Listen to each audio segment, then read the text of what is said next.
Welcome to Theater Spotlight with Julio Martinez. I'm Julio Martinez, celebrating the best in live theater in the greater Southern California area, coming to you over LAartstream.com. I want to talk about a two-person play by Donald Margulies called Collected Stories. It seems like I have followed this play for the last 7 years, when it was first a reading at South Coast Repertory Theater as part of their SCR Read series, and then on to a production at the Geffen Playhouse starring Linda Lavin.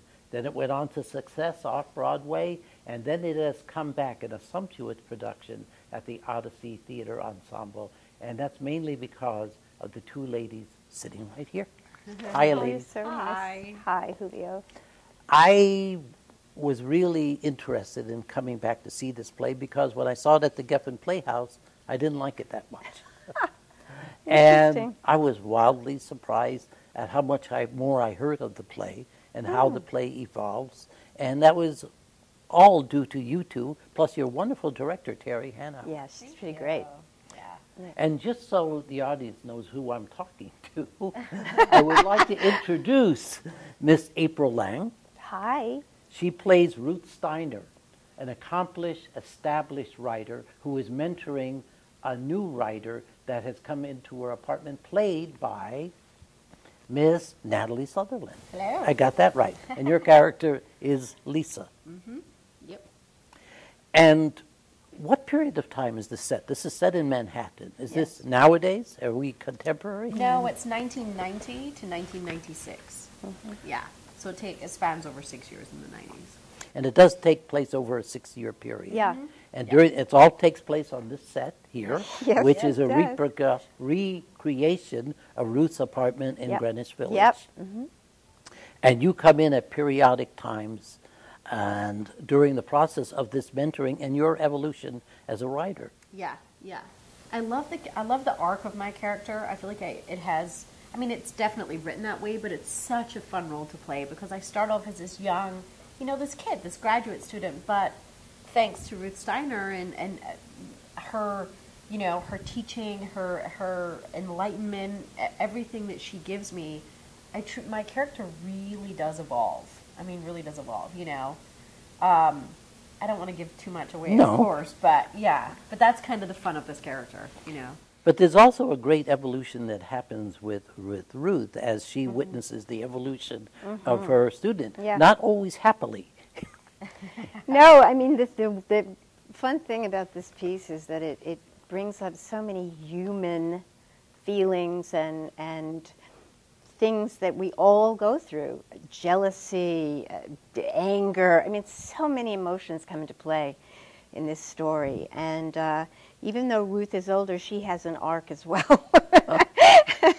And I feel almost like that I wish Margulies would write the next chapter, that Ruth has, who knows what happens, right? Yeah. But The final collection. Exactly. Yeah. But it could go on and on. But it's really it takes a look at the evolution of a friendship, a kind of improbable friendship, and how it affects these two people, and how you can look at the same situation and see it completely differently. Oh, yes. And it can be quite profound in its effect. Yeah. I found it so interesting that I saw the first readings of this work. It's fascinating. It is. And then I saw a production. Linda Lavin had done it in New York and brought it back here to the Geffen Playhouse. And I saw different things in it then. And then I was sitting here in this much more confined space. The Odyssey Theatre is a 99-seat space. And saw a whole new play. It was quite an experience. I think what's so great about that, though, is, in acting, like, no two actors are ever the same. And, what April brings to her Ruth Steiner, I'm sure, is very different from, I didn't see Linda's performance, but I'm sure it's very different from Linda's performance. And the same as myself with Lisa, because my truths are not the same as any other actors. I've never walked a day in their shoes. They've never walked a day in my shoes. So that's the great thing about a character.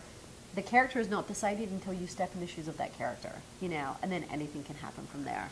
Well, from the time you first were reading and rehearsing this play, do you find yourselves, aspects of yourself in it, or do you have to become whole different people? No, without a doubt. No, there are a lot of Without a doubt. things. Yeah, for sure. Yeah, For sure.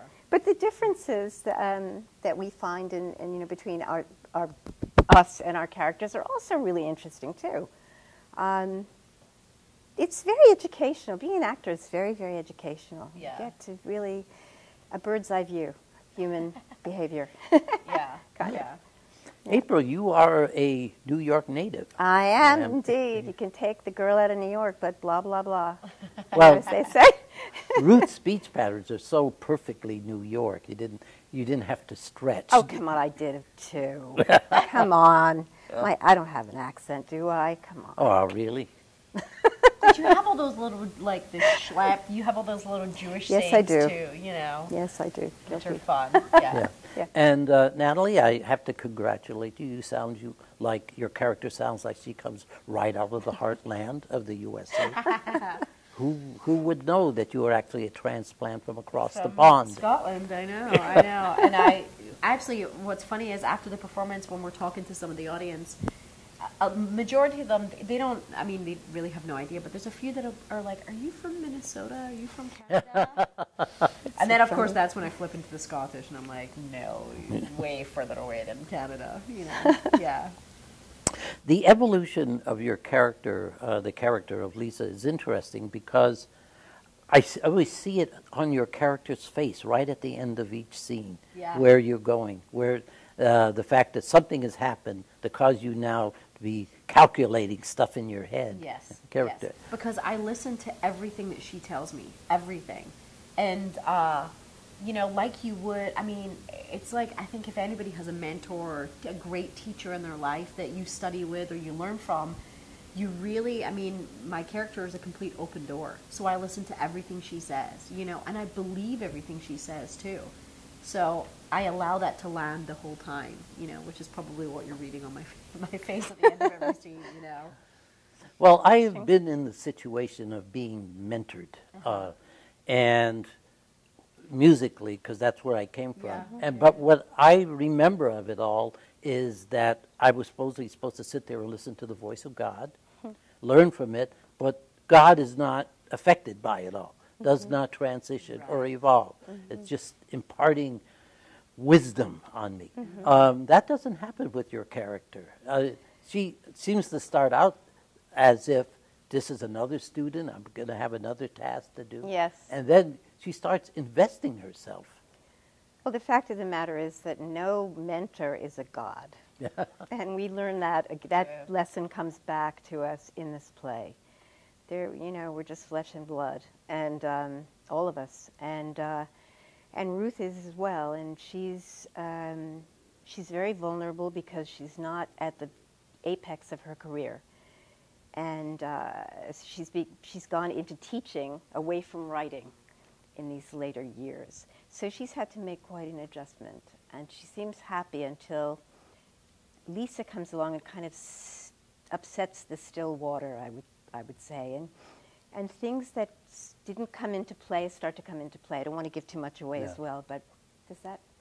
Yes, at some point in the play, you can see when Lisa questions the choices you made. Yeah. That it does affect you. Yeah. Absolutely. Yeah. And how dare she? Yeah. Yeah, it's true. It's very true. And also, I mean, there's so many layers to this play. You wonder whether your priorities shift as you get older, that certain things become more important to you than they were when you were younger.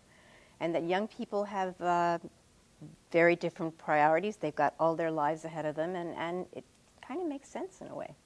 Yeah. Kind of understandable, Yeah. Yeah. you know? I saw opening night, and you've been at this now a couple of weeks with an audience. Have you felt that the play has evolved even more from what I saw? Hands down. I would say hands Yeah. down. Yeah. I mean, our director said on Thursday night after watching it, she said, okay, now we're ready to open, you know? And, but again, I think that's a natural process with a play, you know? I mean, there's a lot of stuff that feed into opening night. Of course, you want it to go great, but it's live theater, so anything can happen also. But now that the characters, I feel like they're really in our fibers. now we can really live on stage, and anything now can happen, and we're fine. We can handle it within the context of the play. Anything has happened. Oh, we've had, Yeah, we've had many some nights crazy where props things. were missing, and and then you're like, okay, what do we do from here? You know? I want to remind the audience that we are talking about Donald Margulies' play, Collected Stories. It is a two-person play. That's why you're only seeing two ladies here on stage. Directed by Terri Hanauer. The Odyssey Theatre is located at 2055 South Sepulveda Boulevard in West Los Angeles. And the number to call for tickets and information is 310-477-2055. I say this as kind of a preamble because we're actually going to give you a taste of this play. We're going to be offering a scene. This is from the opening scene of the play, where essentially Ruth is just getting acquainted with Lisa, and the relationship between the two is definitely a master-novice status. So this is from the opening scene of Collected Stories by Donald Margulies, currently at the Odyssey Theatre Ensemble in West Los Angeles. The ice cream was displayed in a long corridor of frosty glass cases like precious Etruscan vases in a museum. All right, here I have a question for you. Uh-huh. Are you familiar with Etruscan vases? Not overly, no. I mean, I've seen them. I would think about that image if I were you. Why Etruscan vases? Why not ancient vases or Greek vases or whatever? What is it about Etruscan vases? Why Etruscan? Yeah. You mean it? Absolutely. We must never be arbitrary. Everything has to have a reason. Oh my God! That makes like so much sense. Lisa. Oh, I'm sorry. Did you not want me to write this down? No, it's not that. Oh. Mind if I ask you something? Sure. Okay. Why do you talk like that? Excuse me?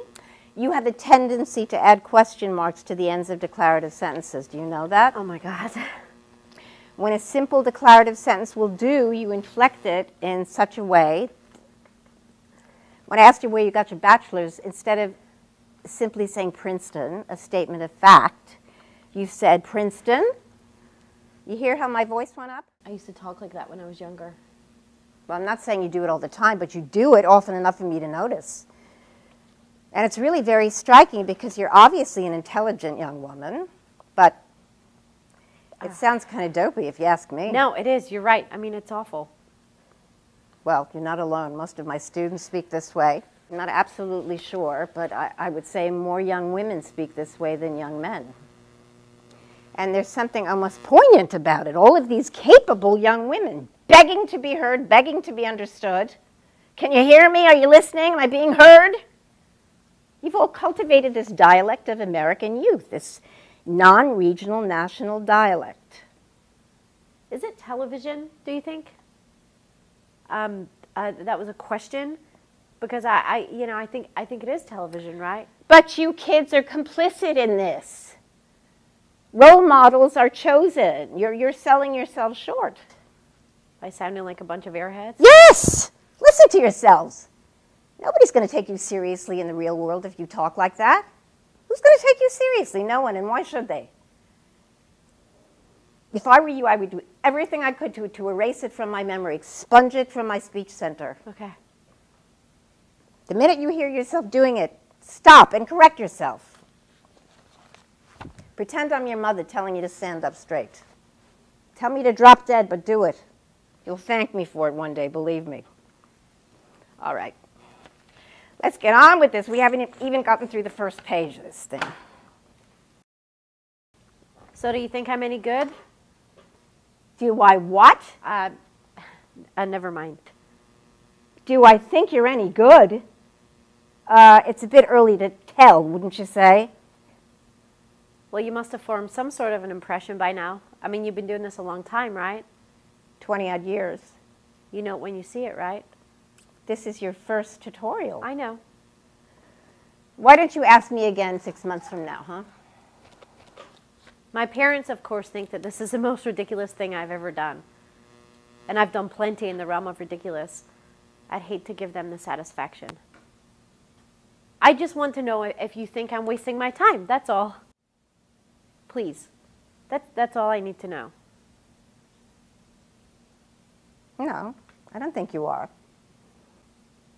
I wouldn't retire just yet if I were you. You've got a lot of work to do, a lot. But the stuff, I think, is there.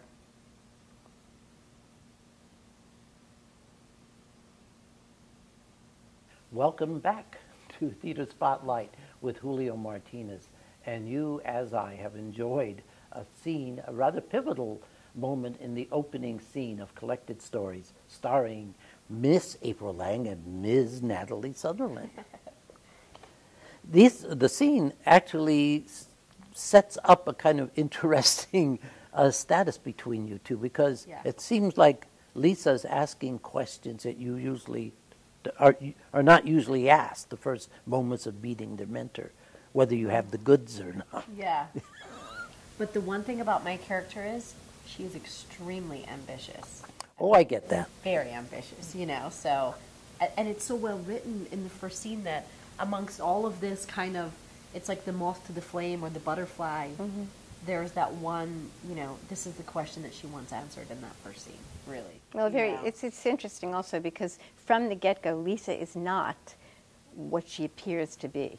And that carries through the whole play, actually, at least if you look at it from a certain point of view. She is not what she appears to be. There's a lot more to her. But she's good. She's a good writer, and she sees that, you know. Yep. It is interesting that the character of Ruth feels, it seems to me that she feels she has a task at hand.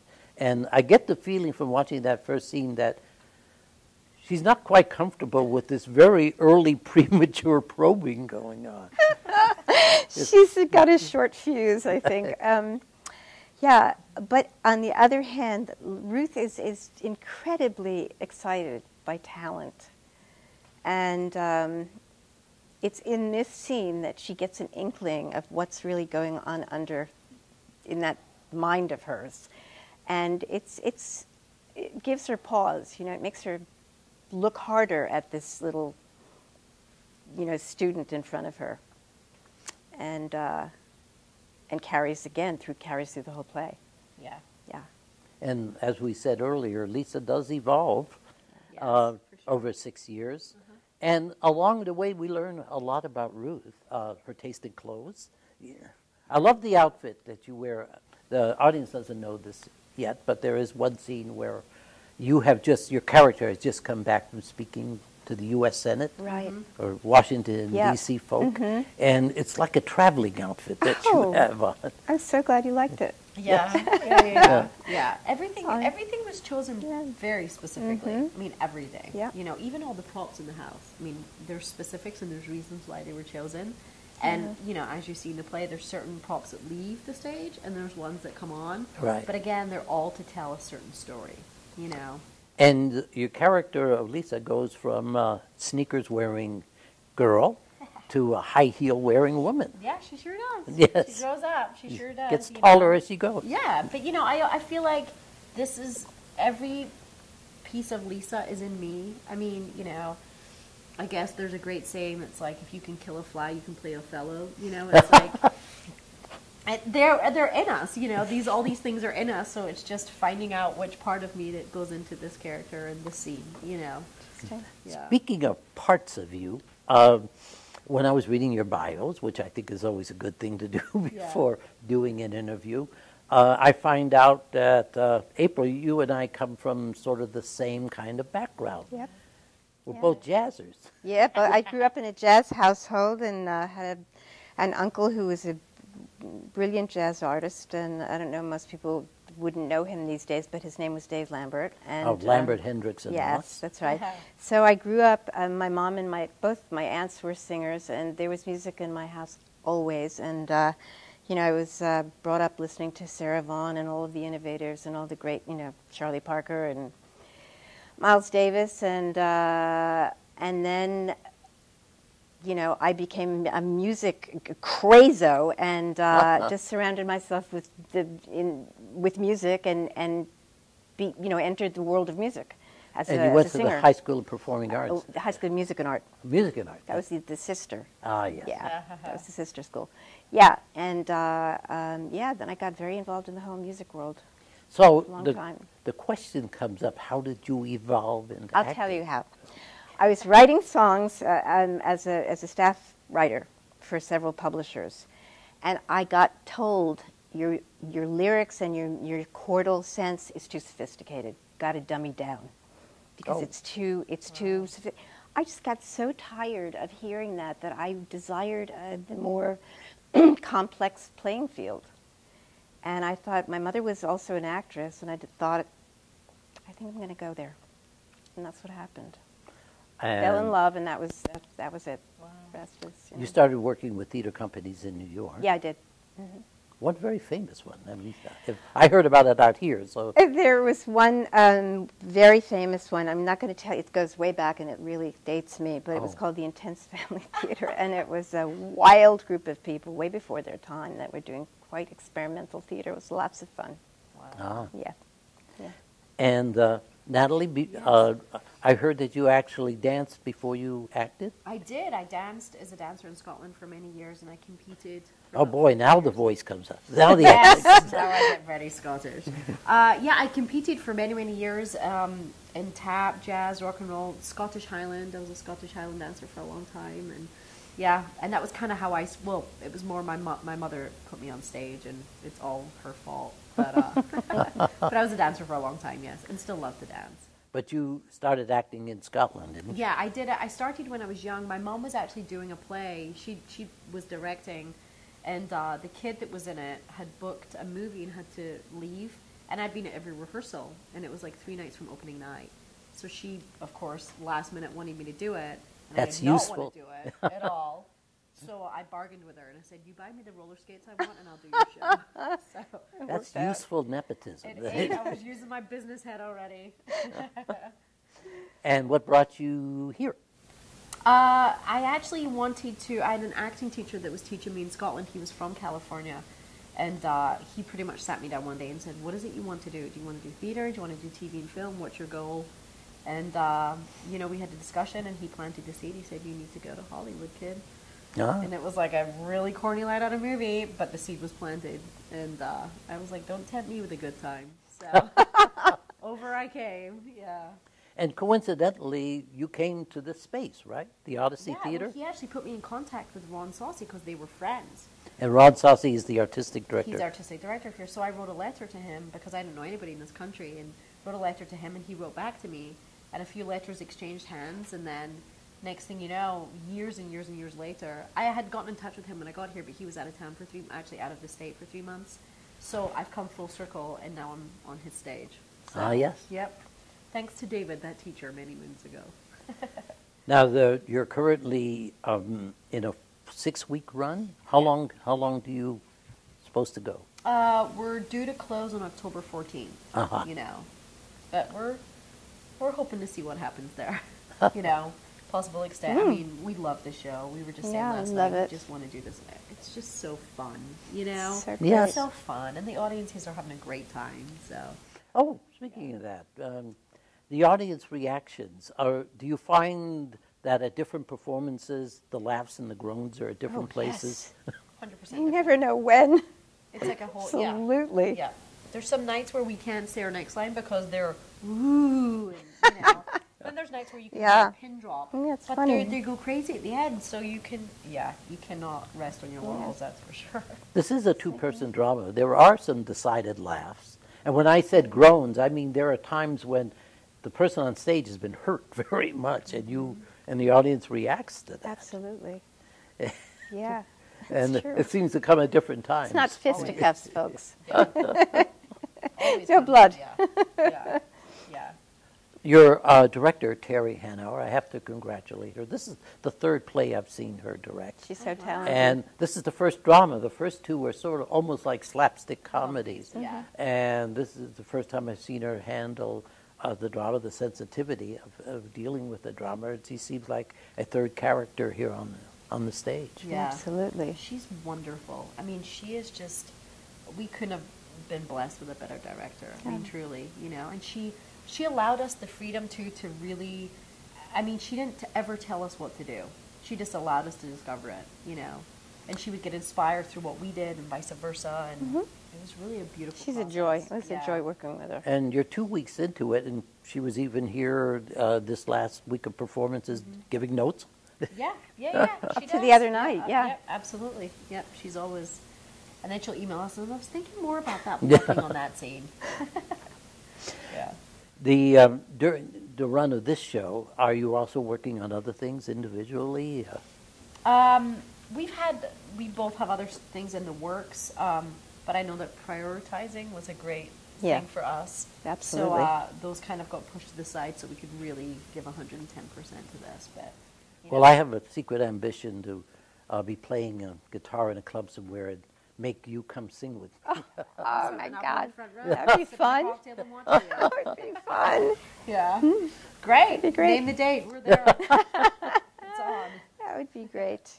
April, do you have other projects you're working on to stage? I do. I have not on the stage, although I'd love to do another play. I've got my nose open for another good play.